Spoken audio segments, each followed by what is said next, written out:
चलिए शुरू करते हैं। प्रैक्टिस सेट दूसरा है, पॉलिटिकल का चल रहा है, जो कि रात को डेली 10 बजे आपको मिलता है। और इसी तरह सारा वीडियो आपको साथ साथ प्रैक्टिस करके चलेगा। साथ आपका पॉलिटिकल का, साथ ज्योग्राफी का, साथ हिस्ट्री का, साथ साइंस का, साथ ऐसे ही सारे करवा दिए जाएंगे। और जल्द ही आपका फिजिक्स केमिस्ट्री का भी वीडियो आपको महामैराथन के रूप में डाल दिया जाएगा। प्लीज़ थोड़ा वेट करें और मुझे मौका दें, क्योंकि अभी मैं अकेला इंसान ही काम करने वाला हूँ। जल्द ही आपकी मदद से अगर होगा तो मैं करूँगा। और थैंक यू, आप लोगों की मदद से मेरा 20,000 सब्सक्राइबर हो गए।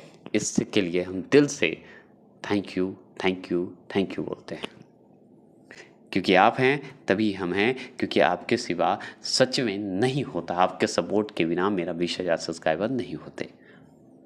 तो मैं बहुत खुश हूँ। Thank you. तो चलिए आगे बढ़ते हैं। पहला क्वेश्चन देखिए कि निम्नलिखित में से किस एक का जो है संस्तुति के आधार पर मूल कर्तव्यों से संबंधित प्रावधानों को भारत के संविधान में जोड़ा गया था। तो आप बता सकते हैं कौन सा ऐसा समिति है भाई। मैं समझा देता हूँ इस क्वेश्चन का कि जो मूल कर्तव्यों से जो संबंधित जो प्रावधान है वो भारत संविधान में जोड़ा गया, मतलब मूल कर्तव्य को जोड़ा गया। तो कौन से जो है समिति है बता सकते हैं। तो ये स्वर्ण सिंह समिति के तहत जो है मूल कर्तव्यों को जो है भारत के संविधान में जोड़ा गया। ये कर सकते हैं आप। ये तो आंसर आराम से लगा सकते हैं, है ना। चलिए आगे सवाल पूछता है कि भारत के संविधान के अंतर्गत आर्थिक योजना विषय जो है क्या है। तो हम अच्छे से जानते हैं, लेकिन आप बताइए क्या होगा। ए होगा, बी होगा, सी होगा, डी होगा, क्या होगा? तो ऑप्शन नंबर जो है आप सी जो लगाएंगे वो सही लगाएंगे। ये संवर्ती सूची में आता है। किस में आएगा? संवर्ती सूची में आएगा। राज्य और दोनों केंद्र मिलकर करते हैं, इसलिए आर्थिक योजना विषय जो आता है संवर्ती सूची में। आप इस सवाल को देखिएगा, चौथे प्रश्न। जैसे कल्याणकारी राज्य की जैसे ही बात होगी, कल्याणकारी राज्य की संकल्पना का समावेशन जो है भारत के संविधान में है। तो आप अच्छे से जानते हैं कि मौलिक अधिकार में सिर्फ पब्लिक का है, ठीक है। तो ये तो नहीं होगा कल्याणकारी राज्य का संकल्पना जिसमें सरकार के मतलब काम हो, सरकार द्वारा जो किया जाता है वही, उसी को बोलते हैं कल्याणकारी राज्य की संकल्पना का समावेशन। जनता तो अलग बात है, ठीक है। चौथी अनुसूची से कोई मतलब प्रस्तावना में ऐसा कोई चर्चा नहीं होता, लेकिन ऑप्शन नंबर ए में याद रखिएगा, जो कि राज्य के नीति निर्देशक तत्व में बात किया गया है, क्योंकि राज्य के कल्याण के लिए नीति निर्देशक के तहत ये जो है संकल्पना किया जाता है भारत के संविधान के तहत, ऐसे बोल सकते हैं। आपसे पूछेगा चौथा प्रश्न है, निम्नलिखित में कौन जो है संविधानोत्तर जो है संस्था है। देखिए इसमें थोड़ा सा आपको गड़बड़ लगेगा, यहाँ पे लिख देता है संविधानिक जो गैर संविधानिक, ठीक है। गैर संविधानिक जो है संस्था है। तो गैर संवैधानिक संस्था कौन है? तो ऑप्शन नंबर जो है आपका सी है, योजना आयोग है, क्योंकि ये हटाया भी जा सकता है।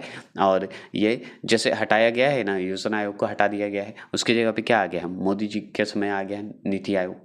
तो ये हो गया ना, तो गैर संवैधानिक है। बनाया भी जा सकता है, हटाया। लेकिन जो संवैधानिक उत्तर है जो कि हटाया नहीं जा सकता, जैसे संघ लोक सेवा आयोग, वित्तीय आयोग, चुनाव आयोग, तो ये सब जो है हटाया नहीं जा सकता, ये फिक्स है। तो ये ध्यान रखिएगा, या इसमें थोड़ा सा मिस्टेक कर दिया, गैर संवैधानिक लिखना चाहिए था, या संवैधानिक उत्तर नहीं है ये लिखना चाहिए था। चलिएगा पांचवा प्रश्न की बात करते हैं। पांचवा प्रश्न है, निम्नलिखित में कौन सा सार्वजनिक व्यय पर संसदीय नियंत्रण का अंग नहीं है। देखिए सार्वजनिक व्यय पर अगर पूछा जाए तो संसदीय नियंत्रण का अंग नहीं माना जाएगा। तो एक ही आंसर है ऑप्शन नंबर बी, जो लगाएंगे वो सही लगाएंगे। पूछे कैसे? क्योंकि देखिए भारत का नियंत्रण एवं महालेखा परीक्षक जो है, यही जो है सार्वजनिक व्यय पर संसदीय नियंत्रण का अंग नहीं माना जाता। नहीं तो लोक लेखा समिति है, प्रकलन समिति है, सार्वजनिक उपकरण समिति है, ये सब तो जुड़ा हुआ है ही संसदीय से, है ना। ये जरूर ध्यान रखिएगा, जो कि व्यय की बात कर रहा है, सार्वजनिक व्यय की बात कर रहा है, ठीक है। चलिए अगर आपकी बात करते हैं छठा प्रश्न की, तो कौन सा संवैधानिक संशोधन राज्य से चुने जाने वाले लोकसभा के जो है लोकसभा के जो सदस्य होते हैं, सदस्य मेंबर की संख्या बढ़ाने से संबंधित है।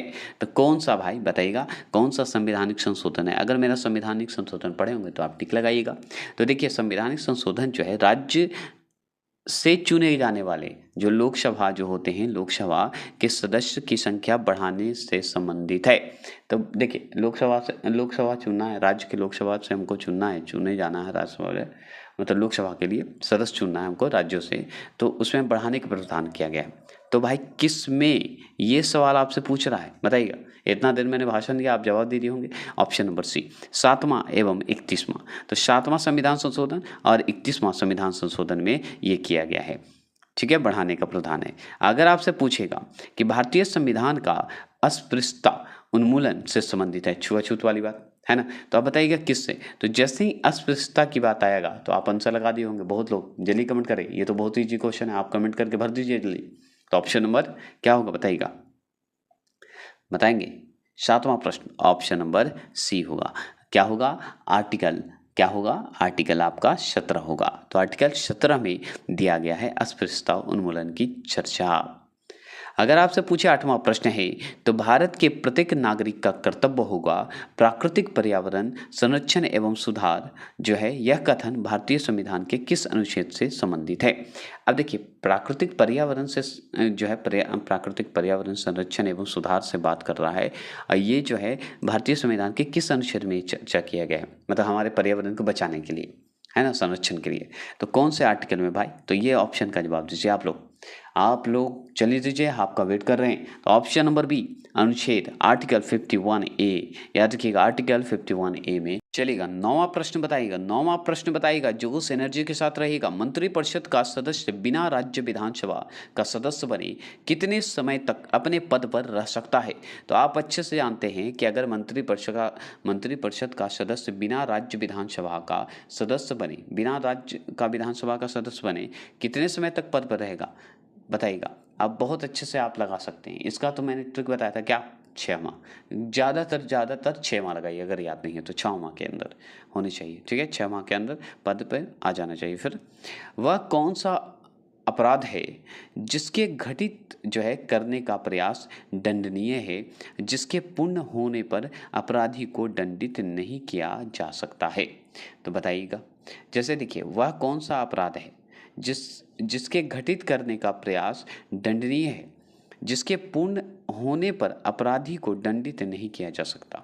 बताइएगा ऐसा कौन है भाई, बताएंगे। तो आप अच्छे से जानते हैं, ऑप्शन नंबर सी, आत्महत्या। इसमें दंडित नहीं किया जा सकता आपको। मान लीजिए आप प्रयास करेगा आत्महत्या करता है तो, लेकिन आपको ये सज़ा नहीं मिलेगा, जेल नहीं भेजा जाएगा, आपको समझा के भेज दिया जाएगा घर। आत्महत्या, हत्या और चोरी, बलात्कार, ये सब तो है दंडनीय। चलिएगा 11वां प्रश्न का बताइएगा, नीति आयोग के अध्यक्ष के रूप में कौन काम करता है। तो नीति आयोग के अगर अध्यक्ष के रूप में अगर पूछे कौन काम करता है, तो बहुत अच्छे से जानते हैं पीएम जी। और नीति आयोग कौन चला रहे हैं, तो हमारे पीएम नरेंद्र मोदी जी। तो नीति आयोग के अध्यक्ष के रूप में कौन करता है काम, तो हमारे प्रधानमंत्री। याद रखेंगे 11वां प्रश्न का ऑप्शन नंबर ए, वो सही लगाएंगे, ये ध्यान रखिएगा। चलिए 12वां प्रश्न की बात करें, तो राज्य पुनर्गठन आयोग ने 1 नवंबर 1956 को कितने राज्य तथा कितने संघ राज्य बनाए। और ये सवाल मैंने पढ़ा चुका हूँ, यह मैं श्योर हूँ। तो आप बताइएगा, चलिए बताइएगा, राज्य पुनर्गठन आयोग ने 1 नवंबर 1956 को कितने राज्य तथा कितने संघ राज्य बनाए थे। 1956 की बात हो रही है, बताइएगा, उस समय जब राज्य पुनर्गठन हो रहा था। तो आप बता दिए होंगे, ऑप्शन नंबर ए 14 राज्य और 6 संघ राज्य बनाए गए थे। तो 14 राज्य मतलब स्टेट और 6 केंद्र शासित प्रदेश आप जानते हैं, संघ राज्य बनाए गए। 13वां प्रश्न है कि निम्नलिखित में कौन सा शब्द जो है भारत के संविधान की उद्देशिक नहीं है। तो भारतीय संविधान का उद्देशिक नहीं है, कौन सा नहीं है बता सकते हैं 13वां प्रश्न का। तो हम अच्छे से जानते हैं कि इसमें समाजवादी है, ठीक है, पंथ निरपेक्ष है, प्रभुत्ता संपन्न है, लेकिन लोक कल्याण कहाँ है सर जी, है ना। तो देखिए, भारत के जो है संविधान के उद्देशिक में नहीं है। उद्देशिक कहने का मतलब है प्रस्तावना, तो प्रस्तावना में नहीं है। तो कौन नहीं है, लोक कल्याण का शब्द का प्रयोग नहीं किया गया, लेकिन समाजवादी, संप्रभुत्ता और पंथ निरपेक्ष ये सब तो प्रयोग किया गया है। तो आप आंसर लगा सकते थे कि नहीं। क्वेश्चन को समझिएगा, उद्देशिक मतलब प्रस्तावना से बात है, जो कि आपका आंसर पूछा नहीं। तो 4 ऑप्शन में मतलब 3 सही है, 1 नहीं है। तो 1 नहीं है तो लोक कल्याण शब्द का नहीं है। क्लियर। अब चलेंगे 14वां प्रश्न की बात करें, तो राज्य की विधानसभा के जो है 17वां, ठीक है, क्या है सत्रावसान के आदेश किसके द्वारा किए जाते हैं? तो राज्य की अगर विधानसभा का अगर सत्रावसान करना हो, मतलब भंग करना हो, एक तरह से कहिए, के आदेश किसके द्वारा किए जाते हैं? तो आप अच्छे से जानते हैं किसके द्वारा होगा, तो ऑप्शन नंबर ए राज्यपाल के द्वारा होगा। तो राज्य के विधानसभा के सत्रावसान का आदेश अगर मान लीजिए तो हम राज्यपाल के द्वारा ये किए कर सकते हैं। सत्रावसान करने का मतलब भंग करना। ठीक है। आपसे 15वां प्रश्न पूछेगा, राज्य लोक आयोग के सदस्यों की नियुक्ति किसके द्वारा की जाती है? बताइएगा। राज्य लोक सेवा आयोग के जो सदस्य होते हैं, मेंबर होते हैं, उसकी नियुक्ति कौन करेगा, किसके द्वारा होगा? बताइएगा। 15वां प्रश्न का जवाब देंगे तो ऑप्शन नंबर बी राज्यपाल के द्वारा होगा, क्योंकि राज्य की बात कर रहा है। तो राज्य लोक सेवा आयोग पूछ रहा है, केंद्र लोक सेवा आयोग नहीं पूछ रहा है, राज्य, तो राज्यपाल करेगा। अगर केंद्र की बात होती तो राष्ट्रपति।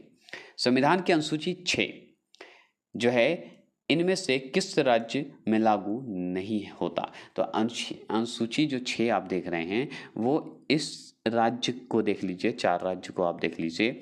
इस 4 राज्य में आपको बताना है किस में नहीं लगेगा अनुसूची 6, है ना? ये भी मैं पढ़ा चुका हूँ। तो 16वां प्रश्न की बात करें तो ऑप्शन नंबर डी मणिपुर में ये नहीं लगेगा। मेघालय, असम और त्रिपुरा में अनुसूची 6 के तहत किया जाएगा। आगे सवाल है 17वां। लिखित संविधान की अवधारणा ने सर्वप्रथम कहाँ जन्म लिया था? तो लिखित संविधान की अगर बात करेंगे कि सर्वप्रथम कहाँ से शुरू हुआ, यही डायरेक्ट क्वेश्चन है।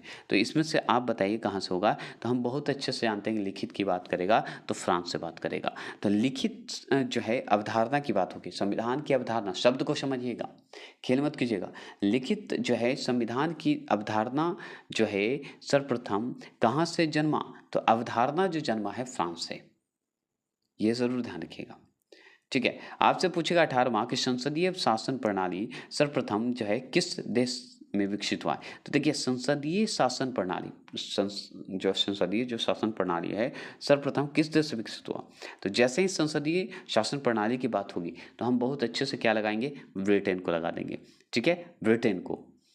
आगे सवाल है 19वां प्रश्न है, किस देश में दोहरी नागरिकता का सिद्धांत, जिसे पॉलिसी ऑफ ड्यूअल सिटीजनशिप जो है स्वीकार किया गया है? तो बताइए कि दोहरी नागरिकता का सिद्धांत अपन जो है स्वीकार किया गया है किस देश में, बता सकते हैं? तो हम बहुत अच्छे से टिक लगाएंगे, कहाँ? संयुक्त राज्य अमेरिका में। और ये सवाल पूछता है, इसी को देखकर हम लोग भी भारत में अपनाए हैं। ठीक है, तो संयुक्त राज्य अमेरिका ने अपनाया है, ये जरूर ध्यान रखिएगा। आपसे पूछता है 20वां प्रश्न, अध्यक्ष आत्मक ठीक है शासन का उदय जो है सर्वप्रथम जो है बताइएगा किस देश में हुआ था? तो अध्यक्ष आत्मक की अगर बात करें तो याद रखिएगा वो शासन का उदय जो है सर्वप्रथम किस देश में हुआ? तो हम जानते हैं ऑप्शन नंबर डी संयुक्त राज्य अमेरिका में। तो दोहरी नागरिकता भी संयुक्त राज्य अमेरिका में। अब 21वां प्रश्न है कि संसदीय शासन में वास्तविक या कार्यपालिका शक्ति जो है किसके पास होता है?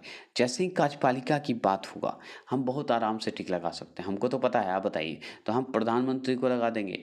तो याद रखिएगा संसदीय शासन के में वास्तविक अगर बात करें शक्ति किसके पास है, तो वास्तविक शासक आप जानते हैं शक्ति किसके पास होगा?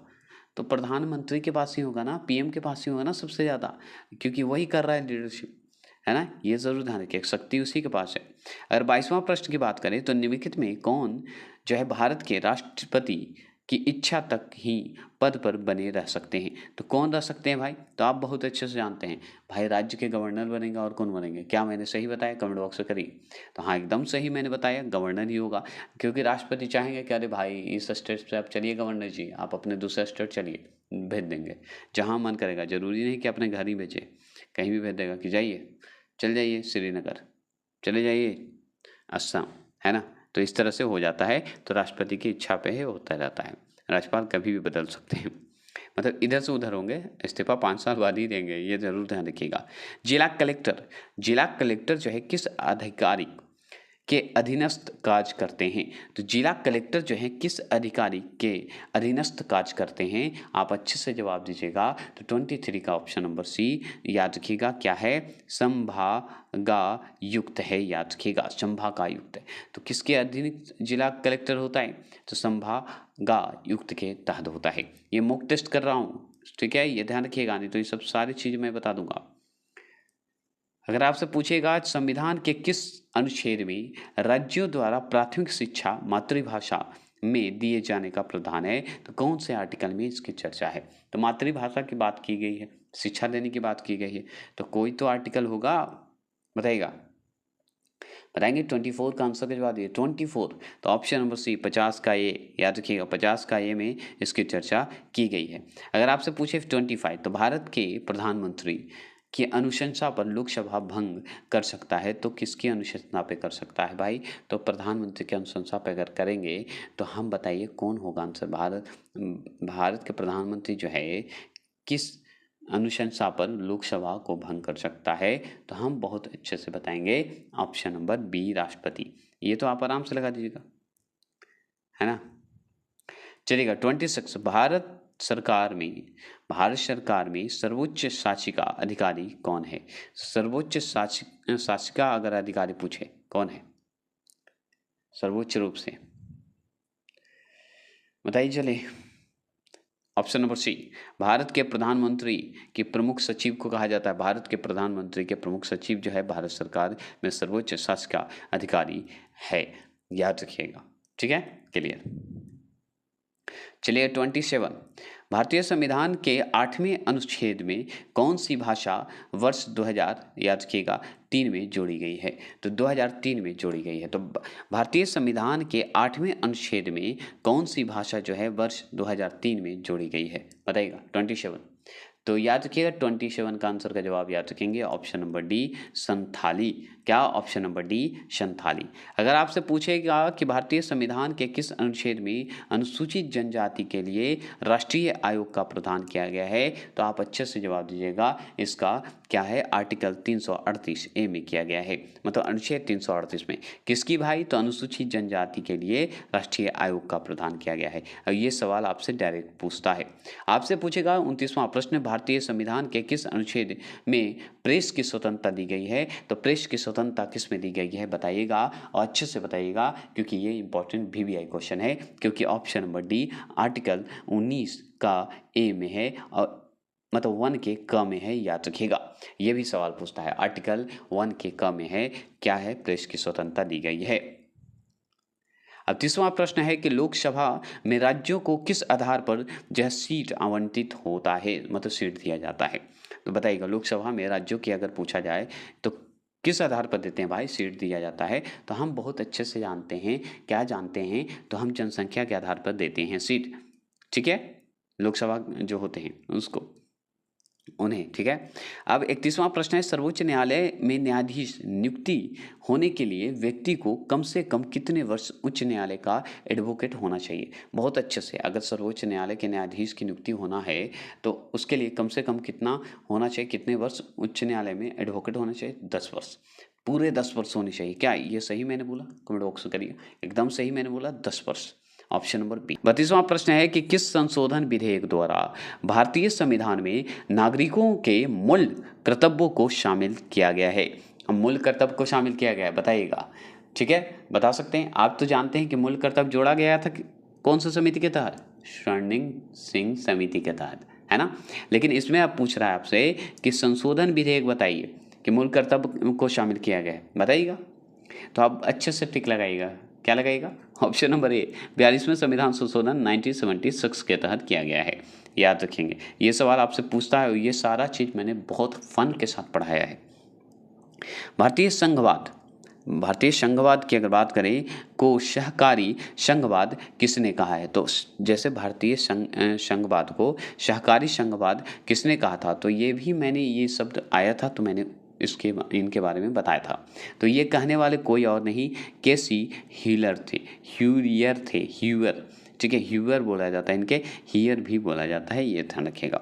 आपसे पूछेगा 34वां प्रश्न है, 1957 के किस समिति ने भारत में त्रिस्तरीय पंचायत राज को सर्वप्रथम सिफारिश की थी? तो आप अच्छे से जानते हैं कि पंचायत राज की सर्वप्रथम जो सिफारिश की गई थी 1957 में, तो आप अच्छे से जानते हैं त्रिस्तरीय की बात करेगा तो हम जैसे ही त्रिस्तरीय की बात होगा, 34 क्वेश्चन नंबर की बात होगा, तो हम अच्छे से क्या बताएंगे? ऑप्शन नंबर सी बता देंगे, बलवंत राय मेहता। कौन? बलवंतराय मेहता। ये ही आंसर आपका सही होगा, क्योंकि बलवंतराय मेहता ही किए थे पंचायती राज का, जो कि 1957 में। और सर्वप्रथम कहाँ हुआ था ये? सर्वप्रथम अगर भारत का राज्य पूछे तो राजस्थान नगौर में शुरू हुआ था, जिला में, राजस्थान के नगौर जिला में। ठीक है। भारतीय राजनीतिक व्यवस्था में इनमें से कौन सर्वोच्च है? बताइएगा, इनमें से कौन सर्वोच्च है, बता सकते हैं? तो आप ध्यान रखिएगा, ऑप्शन नंबर बी, संविधान। संविधान जो हमारा सर्वोच्च है, आप अच्छे से जानते हैं। 36 क्वेश्चन नंबर है कि भारतीय राजनीतिक व्यवस्था में कार्यपालिका किसके अधीन रहकर कार्य करती है? तो हम बहुत अच्छे से जानते हैं कि 36 क्वेश्चन नंबर का आंसर का जवाब क्या होगा? तो ऑप्शन नंबर बी, विधान पालिका होगा। तो जैसे ही भारतीय राजनीतिक व्यवस्था में कार्यपालिका की बात करेगा, ठीक है, और किसके अधीन रहकर कार्य करता है, तो हम विधान पालिका के तहत कार्य करेगा, कोई भी कार्य करता है तो, है ना। 37 क्वेश्चन नंबर की अगर बात करते हैं, 37 क्वेश्चन नंबर है कि प्रशासनिक प्राधिकरण के निर्णय के विरुद्ध कोई भी पीड़ित सरकारी कर्मचारी निम्न में से किसके सम्मुख जो है अपील कर सकता है? तो अपील की जैसे ही बात होगी तो कोर्ट को याद करेंगे, तो कोर्ट के साथ साथ हम क्या बोलेंगे? हम बोलेंगे भाई उच्च न्यायालय, सर्वोच्च न्यायालय, दोनों में कोर्ट में होगा। तो ऑप्शन नंबर बी और सी जो लगाएंगे वो सही लगाएंगे। अपील कहाँ होगा? सर्वोच्च न्यायालय करिए या उच्च न्यायालय में करिए, एक ही है। कानूनी विषयों पर राज्य सरकार को कौन परामर्श देता है? तो कानूनी विषयों पर अगर राज्य सरकार परामर्श किससे लेगा या परामर्श कौन दे सकता है राज्य सरकार को? तो हम बहुत अच्छे से जानते हैं कि एडवोकेट जनरल ही देंगे और कोई नहीं दे सकता है। 39वां प्रश्न की बात करें तो सरकार का कार्यकारी अध्यक्ष जो है संवैधानिक प्रमुख कौन है? तो हम अच्छे से जानते हैं कि संवैधानिक प्रमुख कौन है बता सकते हैं? तो ऑप्शन नंबर बी, राज्यपाल होता है, जो कि संवैधानिक प्रमुख होते हैं, अध्यक्ष होते हैं, याद रखिएगा। आपसे पूछे 40वां प्रश्न है कि भारतीय संविधान का कौन सा अनुच्छेद जो है संवैधानिक प्रावधानों की संसद या राज्य विधान पालिकाओं द्वारा बनाए गए नियमों या कानून कहिए पर प्राथमिकता प्रदान करता है? तो कौन से आर्टिकल के तहत ये इसमें चर्चा की गई है? तो 40वां प्रश्न का जवाब दीजिएगा। तो इससे पहले सुन लीजिए एक बार और क्वेश्चन कि भारतीय संविधान का कौन सा ऐसा आर्टिकल है जिसमें संवैधानिक प्रावधानों की संसद जो है, याद रखिएगा, या राज्य के विधान पालिका द्वारा बनाए गए जो नियम हैं पर प्राथमिकता प्रदान करती है? तो वो आर्टिकल हमारा बताएंगे। तो option number C, article 245। Article 245 मतलब अनुच्छेद 245। 41वां प्रश्न की बात करें तो संविधान का 73वां संविधान संशोधन जो है संबंधित है। तो जैसे ही संविधान के 73वें संविधान की बात होगी तो 41 question number option number D Panchayati Raj प्रणाली से है, जो कि 73वें संविधान संशोधन 1992 के तहत रखा गया है।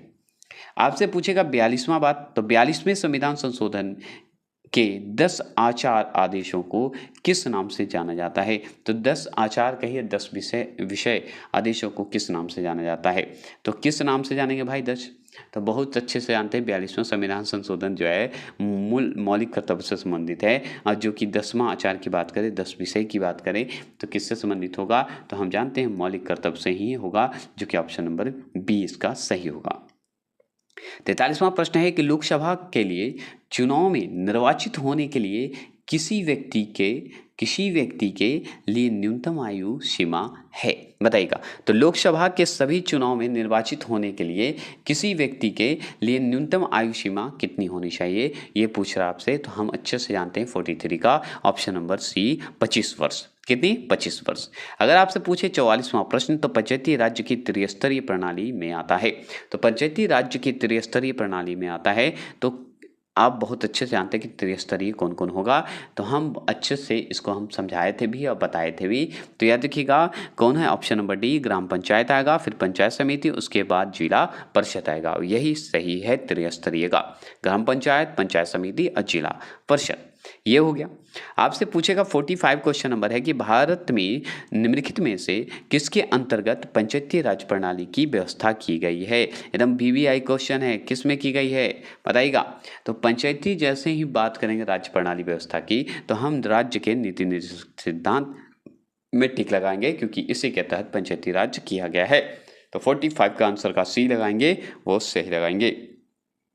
46 क्वेश्चन नंबर किस संशोधन से सामाजिक धर्मनिरपेक्षता और राष्ट्रीय एकता एवं अखंडता शब्द जो है भारतीय संविधान में जोड़ा गया है? तो बताइएगा किसके तहत। ये तो प्रस्तावना से संबंधित आप जान गए। अब प्रस्तावना से संबंधित तो बताइए इसका आंसर क्या होगा। 42वें संविधान संशोधन के ही तहत ये सभी हुआ है। सामाजिक धर्मनिरपेक्षता, राष्ट्रीय एकता, अखंडता शब्द जो है संविधान में जोड़े गए हैं। समझ गए। वित्त बिल के लिए किसकी पूर्व स्वीकृति आवश्यक है? बिल अगर वित्त बिल की बात करें, उसकी अगर हमको चाहिए तो किसके लिए जो है किसकी पूर्व स्वीकृति आवश्यक है, मतलब पहले स्वीकृति आवश्यक है किसका, इस ऑप्शन में बताइएगा। तो हम बहुत अच्छे से जानते हैं भारत के राष्ट्रपति की जो है स्वीकृति जरूरी है, ये ध्यान रखेंगे। 48 क्वेश्चन नंबर है कि भारत के राष्ट्रपति को विशिष्ट केंद्र राज्य राजकोषीय संबंधों के बारे में बताइएगा सुझाव किसके द्वारा दिया जाता है। तो किसके द्वारा सुझाव दिया जाता है बता सकते हैं, तो हम बताएंगे किसके द्वारा, तो वित्त आयोग द्वारा ही सुझाव दिया जाएगा और किसी के द्वारा नहीं। जैसे राजकोषीय की बात होगी तो वित्त आयोग लगाइएगा, भारतीय रिजर्व बैंक मत लगा दीजिएगा। 49 क्वेश्चन है योजना आयोग की स्थापना कब हुई थी? तो योजना आयोग की स्थापना अगर पूछते तो योजना आयोग की स्थापना 15 मार्च 1950 में हुआ था। तो 15 मार्च याद रखिएगा 1950 में हुआ था, ये ज़रूर पूछेगा। अब तो योजना आयोग तो हट गया है, नीति आयोग आ गया है। आपसे 50वां क्वेश्चन है कि निम्नलिखित में कौन सा विषय समर्थित सूची में है? तो हम बहुत अच्छे से जानते हैं कि समर्थित सूची में कौन है, तो शिक्षा जो है हमारा समर्थित सूची में है, ये जानते हैं। कृषि, पुलिस, ये अच्छा ये सब राज्य से डिपेंडेंट है, राज्य सूची में आएगा। तो शिक्षा जो है दोनों में आता है, केंद्र और राज्य में समर्थित सूची में आता है। यही आंसर आपका सही हो गया। और इसका जो है आपका यहाँ पे आंसर दिया हुआ है, इसका पीडीएफ आपको दे दिया जाएगा टेलीग्राम पे। और 4 का आंसर का थोड़ा ध्यान रखिएगा, इसका सी तो आंसर सही है लेकिन क्वेश्चन में नहीं लगेगा, तभी आंसर इसका सी होगा। ठीक है, ये ज़रूर ध्यान रखिएगा। तो आज के लिए इतना ही रखते हैं। चलिए, जय हिंद, जय भारत। और डेली रात को 10 बजे चलता है, जल्दी जल्दी आप पढ़ाई शुरू करें फिर, क्योंकि इस बुक को ख़त्म करके मुझे नया बुक पढ़ाना है, ब्लैक बुक, क्योंकि उससे हम क्वेश्चन मिला है प्रीवियस ईयर का, कोई भी एग्ज़ाम का मैंने देखा, वो तो टीसीएस के तहत दिया जाता है और 100% मिलता है, क्योंकि वो भी टॉपिक बाय टॉपिक है। और वो पढ़ लीजिएगा ना तो 100% वो भी मैं बोलता हूँ कि क्वेश्चन आपको बहुत अच्छा लगेगा। चलिए, जय हिंद, जय भारत। एक वीडियो डालूंगा, आप उसका रिव्यू देख के देखिएगा।